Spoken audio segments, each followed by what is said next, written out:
Hello subscribers. In this video I will be changing my coolant in my 1937 Ford. Now of course I'm a lawyer, I'm not a mechanic, but every Saturday I'm usually wrenching on my car or on my motorcycle. So every Wednesday I will be posting legal videos as always, and every Saturday I'll probably just bring you along on something that I do during the weekends. Usually it's wrenching on cars. So let's get to it. I'm gonna show you in a minute the things you'll need to do the job. They're all America's best sellers. 5/8. That's a recommendation you can trust 5/8. from a few million of your neighbors. There's more for your life at Sears. Of course, like I said, I'm not a mechanic, so I've never done it before. I think you need distilled water. The mechanics that are going to be watching this on YouTube might say, hey, you know, tap water is the same thing. I know, I've tried researching. Some people say you need tap water, and some say you need distilled water.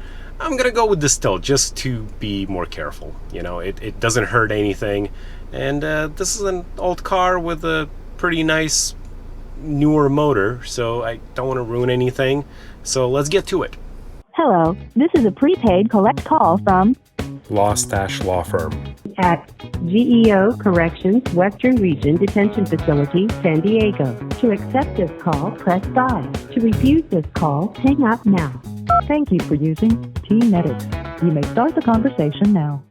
Well, my local convenience store didn't have distilled water, so I'm still driving around trying to find where I can buy distilled water. I guess it only is sold at grocery stores, so we'll go for a major grocery store. I got the goods. I know most of the mechanics are going right now. That's the least important item that you need for a coolant change. Well, I got it. Distilled water. So here's my 1937 Ford. It has a Chevy 350 engine inside, and we're gonna do a coolant change today. So here's the things you'll need. There's my distilled water that took forever to buy. There's my O'Reilly's 50/50 antifreeze coolant.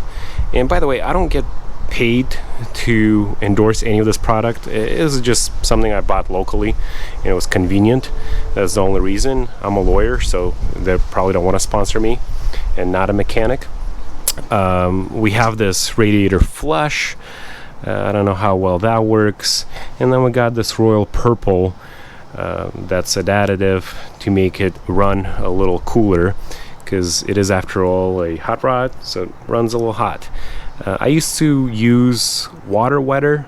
They didn't have that, so I ended up getting this royal purple. We'll see how that works. I also got a bucket so we can catch the old coolant.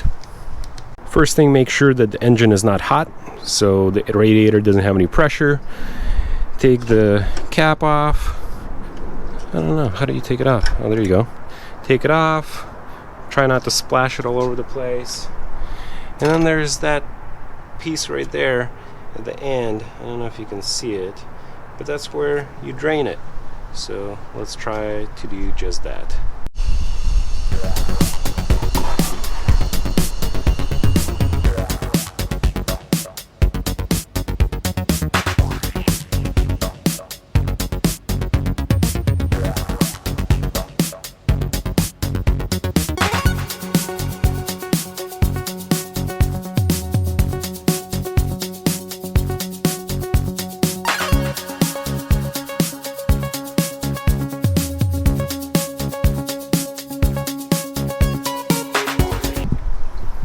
Another thing you might want to open up is this reservoir that has the extra capacity for the coolant.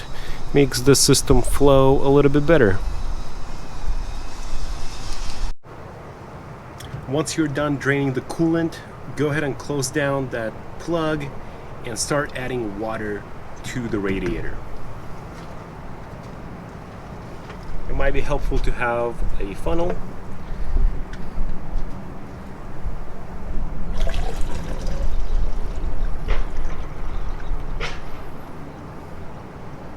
And once you're halfway to the bottle, you can start doing it without a funnel.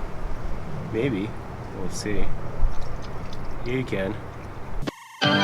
got that confidence. You got that style. Look at that go. No problem. Tell me when. When? If it doesn't want to take any more water in, it doesn't mean that all of that water is now in the engine. What you probably need to do is go ahead and start it and then watch the level go down and then add some more water. So let's go ahead and do that.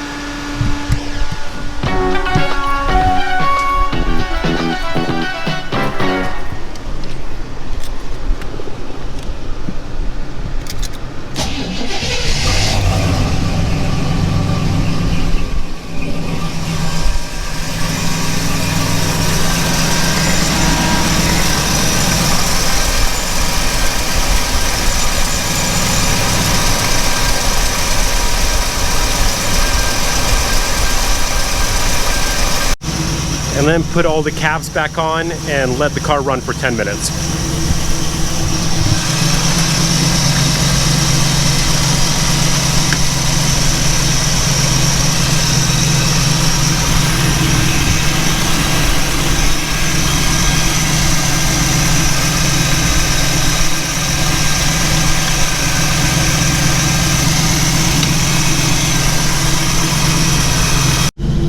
As you run the car for 10 minutes, make sure your heater is fully on. Now this car has both air conditioning and heater, so let's turn it on. Wait a second, turn this thing on, and now it blows.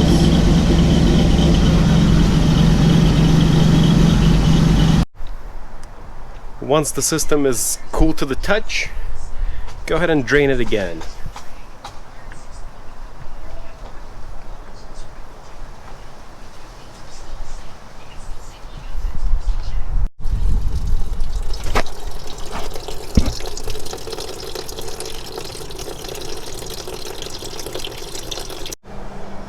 The next thing is to add some kind of radiator flush. In this case, we're using this Blue Devil, but like I said, I'm not sponsored by these products, so I don't care which one you use. Go ahead and just pour whatever flush you have into the system. You know, it looks clear. For all I know, I might have paid $12 for water. I don't know. You got to have something that'll go right to the problem real fast. It'll work on the clock and get it open. I used it myself Saturday night. It got me out of a real tough jam.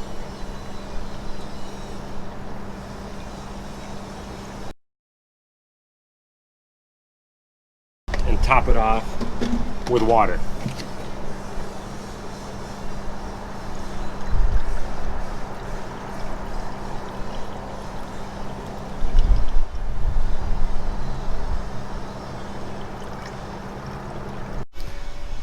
Once again, if it doesn't want to take any more water in, go ahead and start your engine, let it run, and start adding until it's full, because it starts circulating the water through the engine and puts it in all the crevices. So let's go ahead and start the engine.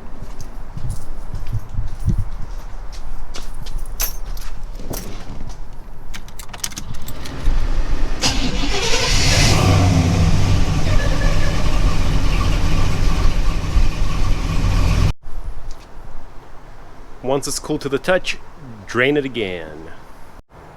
Once you flush your system a couple times, go ahead and put the plug back in, and it's time to add the coolant. Now, I don't get sponsored by this brand, so I don't really care. I do shop at O'Reilly's all the time. O'Reilly Auto Parts. But they're not paying me for this, so go ahead and shop wherever you want and buy whatever coolant you want, as long as it's the right one for your car. A little tip, if you pour this way, it's going to create a bubble, so it's going to start spilling unevenly. But if you go from the side, it should pour just right.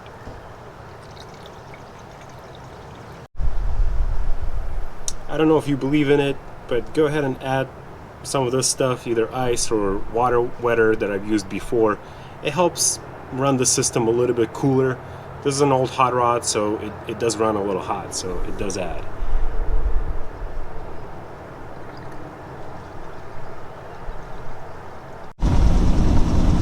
Thanks for joining me this Saturday working on my car.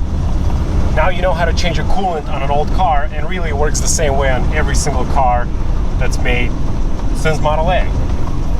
And now you can do what is best about cars, driving them.